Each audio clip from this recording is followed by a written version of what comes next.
Good morning. देखो अभी हम लोग करंट इलेक्ट्रिसिटी का न्यूमेरिकल्स पढ़ रहे हैं, मतलब ऑब्जेक्टिव पढ़ रहे हैं। पिछले क्लास में मैंने 9-10 क्वेश्चन कराया था। अब उससे आगे का क्वेश्चन हम लोग हल करेंगे। उम्मीद है कि आप ऑब्जेक्टिव तैयारी कर रहे होंगे और 100% ऑब्जेक्टिव तैयारी कीजिए। विश्वास रखिए कि फाइनल एग्जाम में 100% क्वेश्चन आएंगे। और चूंकि भारतीय भवन का किताब है ये, और इसी से क्वेश्चन आने का 100% चांस होता है। इसलिए आप तैयारी करें और टेस्ट भी होगा आपका। तैयारी करें ताकि आप टेस्ट में अव्वल मार्क्स ला सके।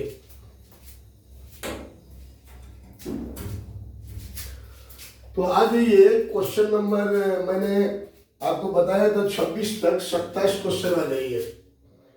क्वेश्चन नंबर 27 आता है, एम्पियर घंटा मात्रक होता है। एम्पियर घंटा, एम्पियर घंटा घंटा मात्रक होता है। मात्रक होता है। एम्पियर घंटा मात्रक होता है। पहला ऑप्शन है शक्ति का, शक्ति का। दूसरा ऑप्शन है आवेश का, आवेश का। सी नंबर ऑप्शन है ऊर्जा का, ऊर्जा का। और डी नंबर ऑप्शन है विभवांतर का, विभवांतर का, विभवांतर का। देखो क्वेश्चन क्या कहते हैं, कहते एम्पियर घंटा मात्रक होता है शक्ति का, आवेश का, ऊर्जा का, विभवांतर का। यार आप पढ़े हो कि जो आवेश होता है, आपने आवेश के बारे में पढ़ा है। आवेश क्या पढ़े हो बताओ? आवेश का इक्वेशन आप पढ़ा है, Q बराबर AT, Q बराबर IT, AT नहीं IT, Q बराबर IT। I क्या है? विद्युत धारा है। T क्या है? समय है। तो यहां पर ये आ जाएगा Q बराबर विद्युत धारा का ऐसा ही मात्रक क्या होता है? एम्पियर। और समय का ऐसा ही मात्रक क्या होता है? सेकेंड। तो यहां क्या आ गया? ये Q बराबर आ गया एम्पियर सेकेंड। और इसी एम्पियर सेकेंड को कूलम कहते हैं, जहां एक कूलम बराबर 1 एम्पियर सेकेंड। अब आपको पता है कि एक घंटा में 3600 सेकेंड होता है। तो एक सेकेंड में कितना होगा? 1/3600 घंटा हो जाएगा। अब यदि यहां आप पुट कर दे तो 1 कूलम इक्वल टू हो जाएगा, क्या पुट करेंगे? 1 सेकेंड है ना, यहाँ 1 सेकेंड की जगह पर आप पुट करेंगे 1/3600 घंटा। तो ये आ जाएगा 1 गुना, यहाँ कितना पुट करेंगे सेकेंड की जगह में? 1/3600 घंटा। तो ये हो जाएगा 1 एम्पियर घंटा डिवाइडेड बाय 3600। अब यदि इसको इधर लेते आइएगा तो यहां आ जाएगा 1 एम्पियर घंटा बराबर 3600 कूलम। तो इस टाइप से 1 एम्पियर घंटा बराबर 3600 कूलम होता है। तो आपको क्वेश्चन कहते हैं एम्पियर घंटा मात्रक किसका है? भैया आवेश का मात्रक है। तो आप ऑप्शन बी लगा सकते हो, आंसर बी। आवेश का मात्रक है एम्पियर घंटा। अगला क्वेश्चन है, जो विद्युत ऊर्जा उष्मा ऊर्जा में परिणत होती है। क्वेश्चन नंबर आज 28। विद्युत ऊर्जा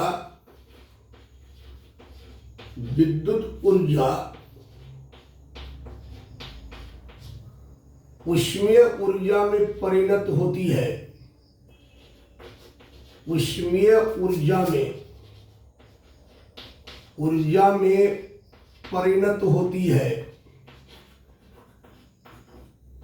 परिणत होती है मतलब बदलती है। कहते हैं ऊष्मीय ऊर्जा विद्युत ऊर्जा ऊष्मीय ऊर्जा में बदलती है, मतलब विद्युत ऊर्जा ऊष्मीय ऊर्जा में बदलती है। नंबर 1, केवल जब प्रतिरोध से धारा प्रवाहित होती है, केवल जब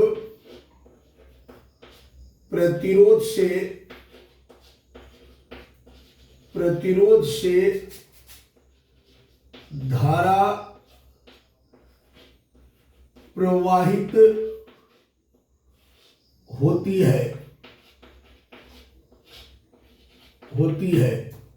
बी नंबर ऑप्शन है, केवल जब असमान धातुओं की संधि से धारा प्रवाहित होती है, केवल जब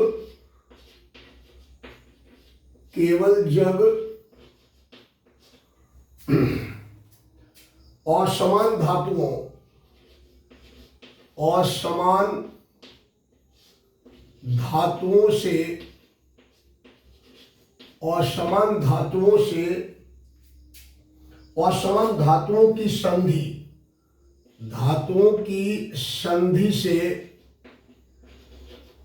संधि से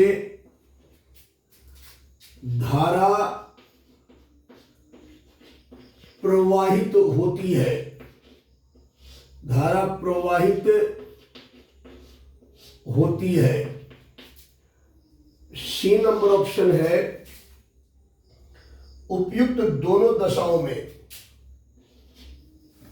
क्या है? उपरोक्त दोनों दशाओं में, उपरोक्त दोनों दशाओं में।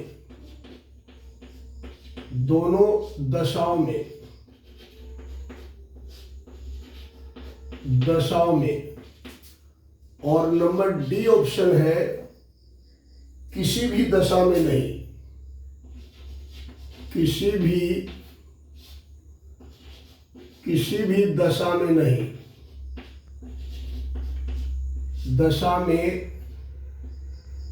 किसी भी दशा में नहीं। देखिए क्वेश्चन क्या कहते समझो। कहते विद्युत ऊर्जा ऊष्मीय ऊर्जा में बदलता है केवल जब प्रतिरोध से, यहां से लिख देंगे, विद्युत ऊर्जा ऊष्मीय ऊर्जा में परिणत होती है मतलब बदलती है केवल जब प्रतिरोध से धारा प्रवाहित होती है, केवल जब असमान धातुओं की संधि से धारा प्रवाहित होती है, उपरोक्त दोनों दशाओं में। कि नंबर डी में कहता है किसी भी दशा में नहीं। देखिए आपने विद्युत ऊर्जा जब ऊष्मीय ऊर्जा में बदलती है तो इक्वेशन क्या हो जाता है ऊष्मीय ऊर्जा में, कोई बताओ? ऊष्मीय ऊर्जा की इक्वेशन होते हैं H बराबर I² RT। ठीक है, तो ये बात बताइए, यहां पर जो उत्पन्न ऊष्मा H है वो करंट के स्क्वायर के समानुपाती है और उत्पन्न ऊष्मा जो है वो रेसिस्टेंस के भी समानुपाती है और उत्पन्न ऊष्मा जो है वो टाइम के भी समानुपाती है। इसका मतलब है यदि किसी भी कंडीशन में करंट फ्लो हो रहा हो तो निश्चित है कि विद्युत ऊर्जा का ह्रास ऊष्मीय ऊर्जा के रूप में होगा। तो करंट तो रेसिस्टेंस से फ्लो होने पर भी ऊष्मीय ऊर्जा उत्पन्न होगा और ध्यान से सुनिए, और किसी वायर से या वायर के संधि से भी करंट फ्लो होने पर ऊष्मीय ऊर्जा उत्पन्न होगा। क्योंकि आप देखो ना, ऊष्मीय ऊर्जा जो होते हैं वो करंट के स्क्वायर के भी समानुपाती होते हैं और ऊष्मीय ऊर्जा आर के भी समानुपाती होते हैं। आर बोले तो प्रतिरोध, और समय के भी समानुपाती होते हैं। इसका मतलब यदि किसी रेसिस्टेंस से करंट फ्लो हो रहा है, रेसिस्टेंस से करंट फ्लो तो ऊष्मीय ऊर्जा निश्चित उत्पन्न होगा, और यदि किसी वायर के संधि से करंट फ्लो है तब भी ऊष्मीय ऊर्जा उत्पन्न होगा। तो इसका आंसर हो जाना चाहिए उपरोक्त दोनों दशाओं में, अर्थात इसका आंसर सी होगा। तो आंसर आप सी लिख सकते हैं। नेक्स्ट क्वेश्चन आ जाइए। कहता चित्र 1.44 में दिए गए परिपथ में एम्पियर का पाठ्यांक 2 एम्पियर है तो आमीटर का पाठ्यांक 2 एम्पियर हो तो आर का मान क्या होगा। आज ये क्वेश्चन नंबर है 29। कहता है कि चित्र में दिए गए चित्र में दिए गए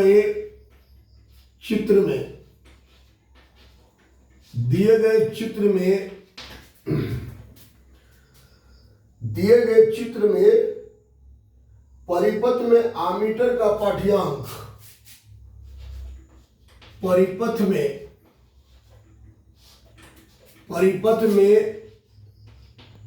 आमीटर का पाठ्यांक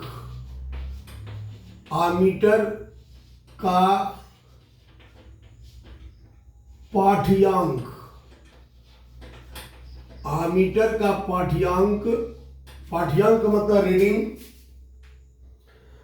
2 एम्पियर हो तो कहता है तो आर का मान होगा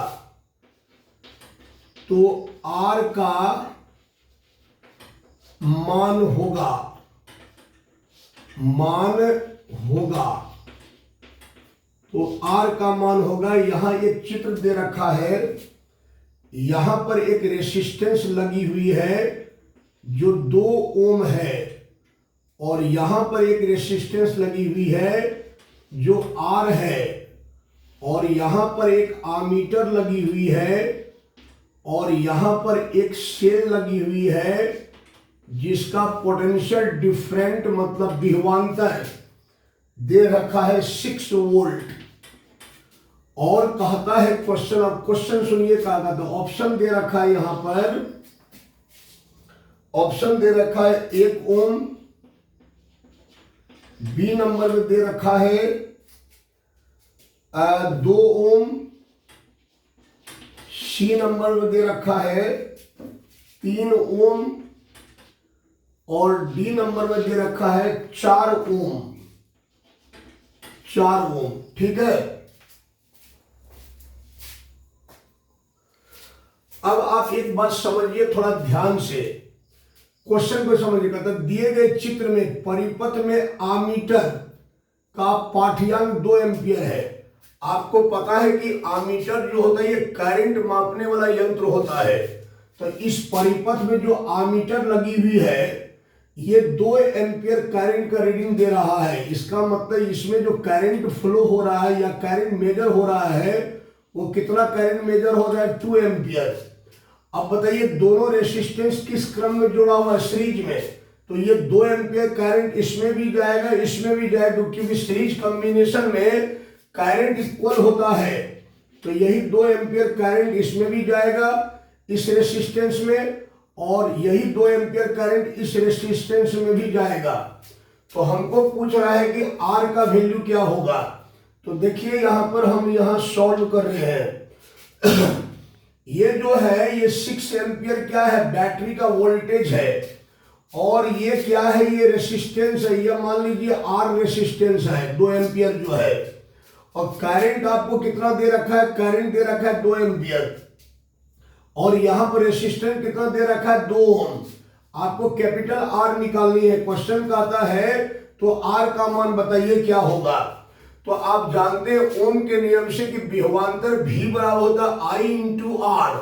तो यहां पर जो बैटरी का जो पोटेंशियल डिफरेंट है V वो क्या हो जाएगा सर्किट में बहने वाली करंट और सर्किट का टोटल रेसिस्टेंस हो जाएगा R प्लस आर। तो बताइए कि यहां से आपको ये R निकालना है तो कैसे निकलेगा बताओ।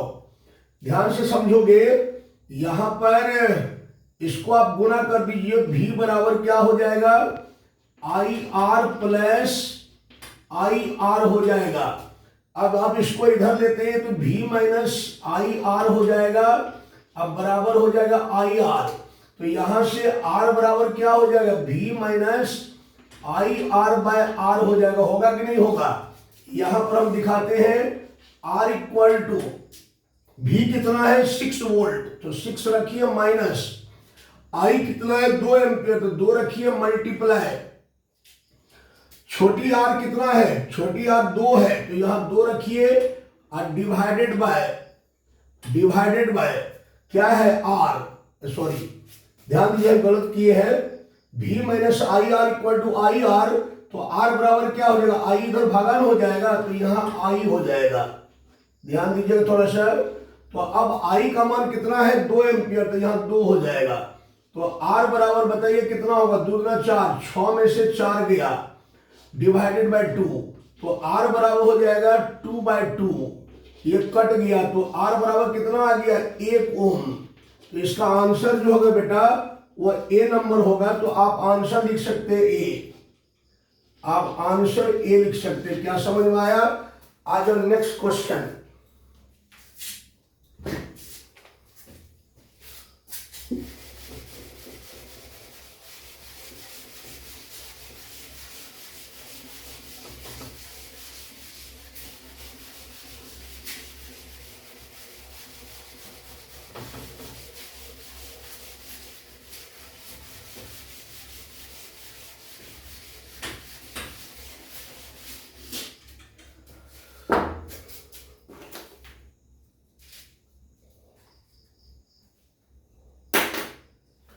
आज क्वेश्चन नंबर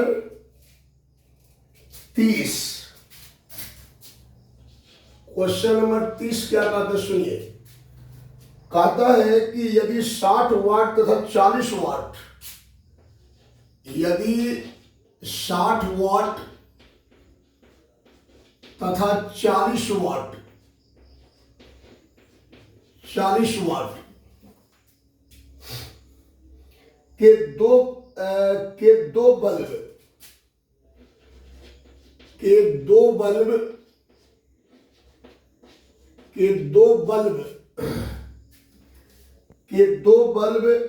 श्रेणी क्रम में जोड़ दिए जाए, के 2 बल्ब श्रेणी क्रम में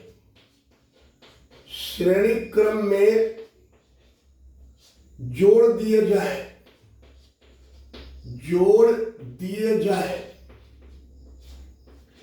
श्रेणी क्रम में जोड़ दिए जाए, तो कहता है तो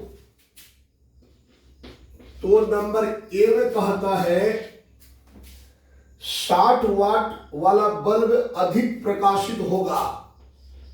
60 वाट वाला बल्ब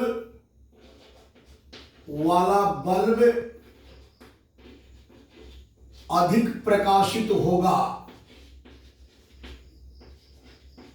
प्रकाशित होगा। नंबर बी में कहता है 40 वाट वाला बल्ब, 40 वाट वाला बल्ब, वाट वाला 40 वाट वाला बल्ब अधिक प्रकाशित होगा। अधिक प्रकाशित होगा। नंबर सी में कहता है दोनों एक तरह प्रकाशित होंगे। दोनों एक तरह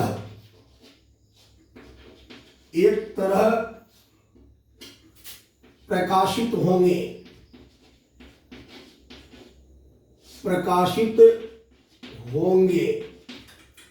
और डी नंबर कहता है सिर्फ 60 वाट वाला बल्ब प्रकाशित होगा। सिर्फ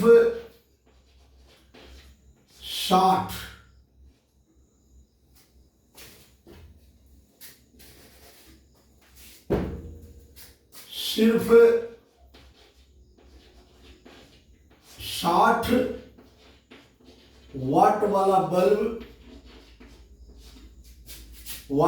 बल्ब प्रकाशित होंगे।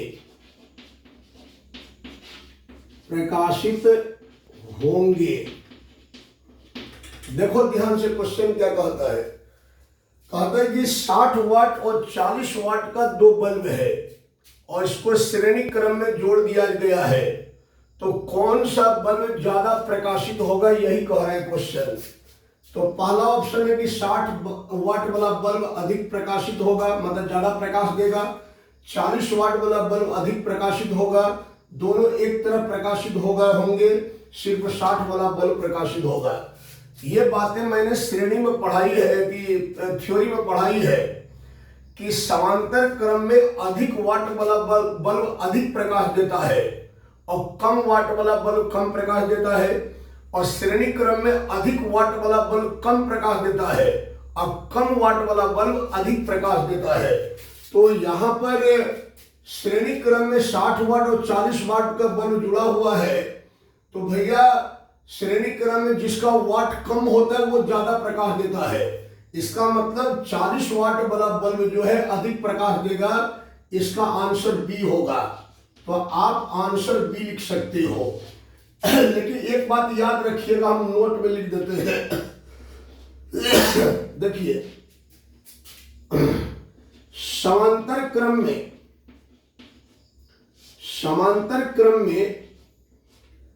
अधिक वाट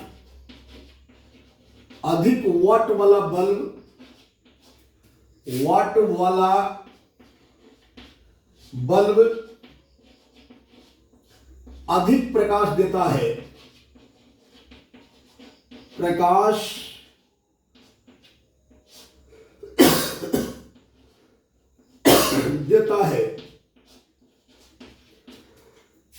तथा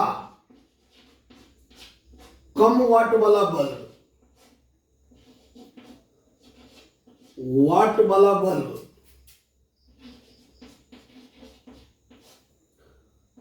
बल्ब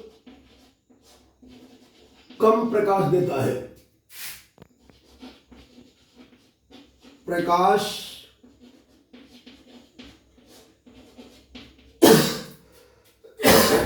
समांतर क्रम में अधिक वाट वाला बल्ब अधिक प्रकाश देता है तथा कम वाट वाला बल्ब कम प्रकाश देता है। समांतर में, श्रेणी में इसका उल्टा होता है। श्रेणी क्रम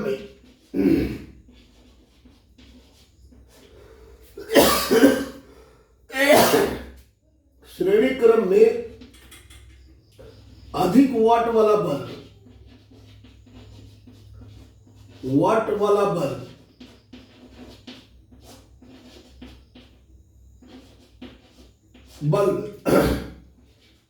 कम प्रकाश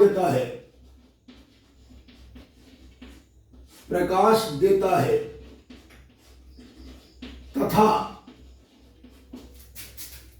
कम वाट वाला बल्ब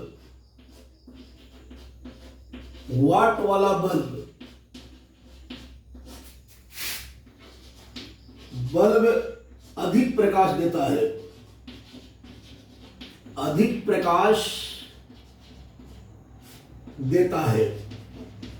ये बात याद रखिएगा कि समांतर में जो अधिक वाट वाला बल्ब होगा, ज्यादा पावर वाला बल्ब होगा, वो कम प्रकाश देगा, अधिक प्रकाश देगा, और कम वाट वाला बल्ब कम प्रकाश देगा।